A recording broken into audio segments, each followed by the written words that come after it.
everything's been having a pretty bumpy ride, including the sponsorship deal for Manchester United.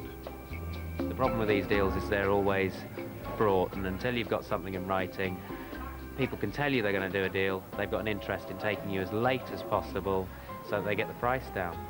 So it's been tense, very tense. But we have done a deal with Northwest Ford dealers. It's fantastic news. It's absolutely fantastic. So John's got most of the sponsorship he needs to balance his books. But now there's another problem with numbers. When we won the license, we agreed to do so much speech.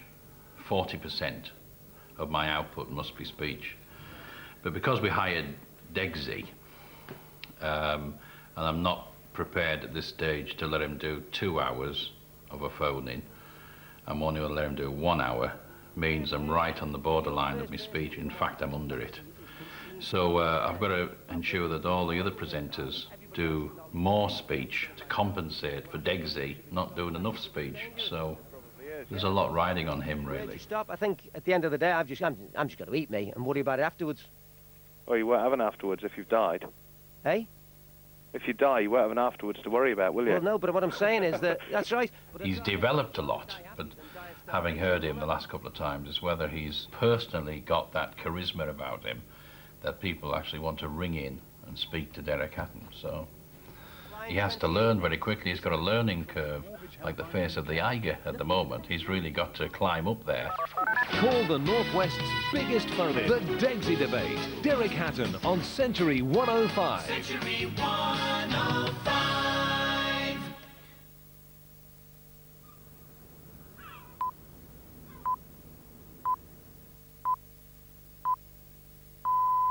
Good morning, you're listening to Century 105 on Tuesday, September the 8th.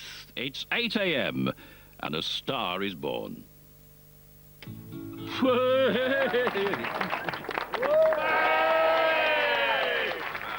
the stations, investors and advertisers, it's Bucks Fizz all round. First, Dad. I like this bit the best. This is the money. You may already be... Cha-ching! Cha-ching! So, hey, so far, so good.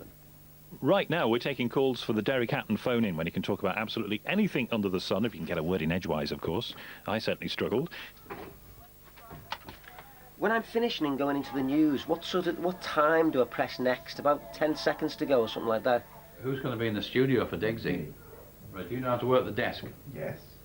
You're absolutely sure? Yes. Right. Everton hope to end their goal drought tonight at Nottingham Forest. If they don't, they could slip to the bottom of the Premiership table if Southampton don't lose at Leeds. Well, he wants to Man United because he's happy with football, but, you know, I don't want to tick all the women off today. All right. That's it for now. I'll be back with more at 2 o'clock. Northwest weather. Derek's about to talk to his public for the first time.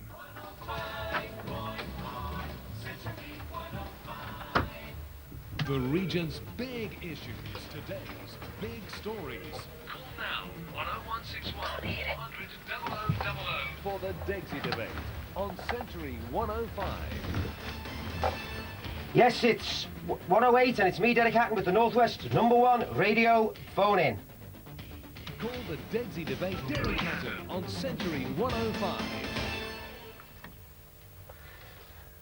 Good afternoon. Well, we're here at last. This is going to be the best, the most lively, the most interesting radio phone-in in the world. Well, what's going on in the Northwest today? I suppose we've all to talk about Man United and Murdoch. And I may be in the minority, but if Rupert Murdoch walked in to buy Everton, I would be over the moon.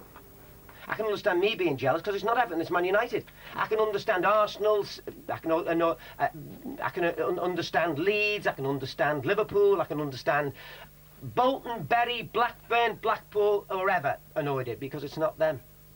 Anyway, we're now going to go to the first call. First call, Steve. Where are you from, mate? From Gorton in Manchester. Very good. What do you want to talk about, mate? From Murdoch.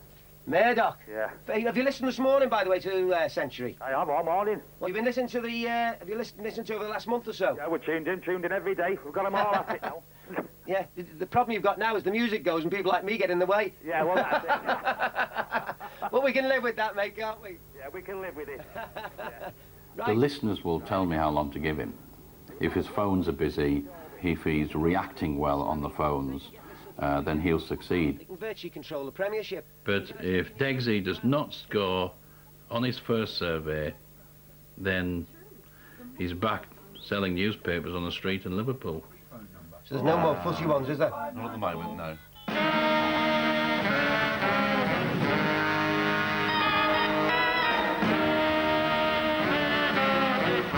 You're listening to Scottie McClue's megaphone in. Back to the telephones because we are stored out of the door and staff it through with calls. Now that is Scottish for saying we are extremely busy, so I don't want any idiots, I don't want any plonkers, I don't want any fools. That covers most of you, I think. And Wally! Yeah. That's an appropriate name to pop up next, isn't it?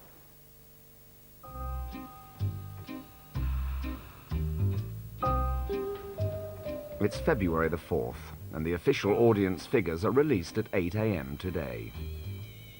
It's crunch time for John. Will he get the number of listeners he's been promising his advertisers? This is the worst day of the year.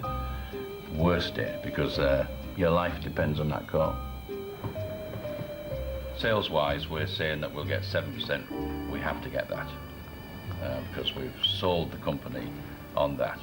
Less than 7. So, and I'm going home, so. His wife Linda's made a special trip over from Newcastle.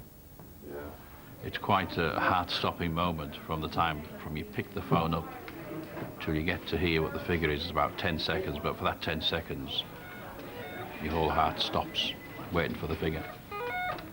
Hi. Hello, John. It's Rachel. Hi. Hi. I've got some figures for you. Right. You sound down. No. Should I be? No. Go on, you always do this to me. Hit me with it. You wouldn't expect it any other way. Okay, have you got a pen? Yeah. The population is 5076. Yeah. The weekly reach is 474, which is 9%. Yes! Yes! Right. Total hours of 4031. Yes. Average hours 8.5 per listener. Yeah. Market share 4.7%. Whoa! That is fantastic! Hey, bloody marvellous, I tell you. Okay. Bye! 9%. First rate jar is 9% rate. In its regions, Century has come in at number 7, ahead of all but 3 of the other commercial stations. BBC took the top 3 positions. It's 4.7. Century in Nottingham is doing better, but it's not out of the woods yet. And if you don't mind, I'm just going to spray some champagne, all right? One man is particularly relieved by the listening figures for his show. Well, are you ready? Here's Linda McCartney. It's me being a DJ. I've never been a DJ before. Oh, I have once, didn't I, when all the phones went down. It's me being a DJ. Do you think I'll be a good DJ, Derek? You're passing the audition very well. I'm passing the audition very well. And it's Linda McCartney, and it's definitely far better than I thought it was going to be. And I'm enjoying it much, much more than I thought I was going to enjoy it. But the number of bits about all the buttons and the faders and having to keep it going and looking at the screen, that actually is a talent. You can see the way broadcasters are so much better than others. Dare I say it, I mean, I'd be able to sit in front of any desk and operate any, radio or television show. I don't think the reason why that song has been banned has got anything to do with the fact that they swear on it. I just think it's crap. Degsy was our biggest risk, Appalling. and I wouldn't publicise him. But now I would. You're sort of jumping around, it's great. Half the time he talks a complete lot of tosh, but Derek comes on and the audience goes up. So, I think we'll get his picture taken. I think I'll put him in some bus shelters and backs of buses. Go on, Sam. Turn it up, man. Here we are. Here we are, got it.